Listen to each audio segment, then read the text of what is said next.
The first step is identifying risk, right? So look at all the processes within your business which fall under the scope of your management system, whichever type might be.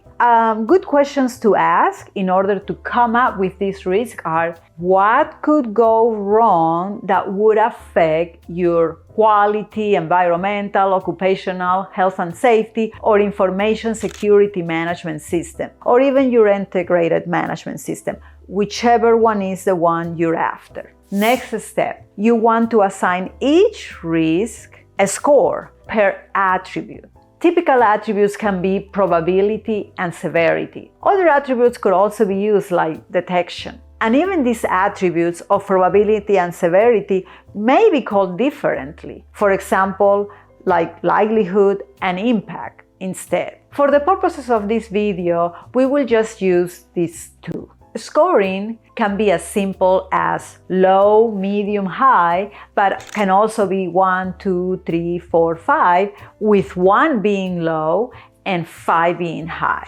The next step is to evaluate the risk. This is where you multiply the scores for each risk attribute you use. That will give you an overall risk value for each risk. Fourth step is to prioritize the risk. For this, you can establish thresholds or bands so that you know what is considered good, which is usually shown as green, what is considered medium, which is usually shown as amber, and what is considered significant, which is usually shown as red.